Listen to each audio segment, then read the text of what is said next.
think it's a very bad timed, not so much timed, but more implemented policy. You see, what has happened is a collective mess. You have a situation where you wait too late and it was not really thought out. Your banks cannot cope with the influx. You don't have enough Naira out there. Many of our citizens are not even in the banking system. If you're in a village or a local government that don't have a bank, how do you change money? How do you take that money back? So you need to be inclusive first before you now try to bring a policy that is inclusive.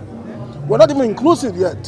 So how do they begin to transact? That's one. Two, the banking softwares, the fintech softwares are not robust to even take the volume of activity that you are forced to now do online. So what has happened is that a lot of these banking softwares have crashed. Nobody did an audit of the banking softwares and the fintech softwares to be sure that they can actually cope with the volume increase.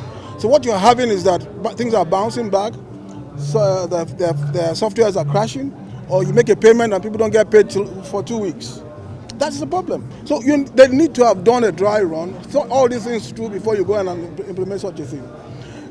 Like any other thing in Nigeria, nothing is ever thought about for the collective good.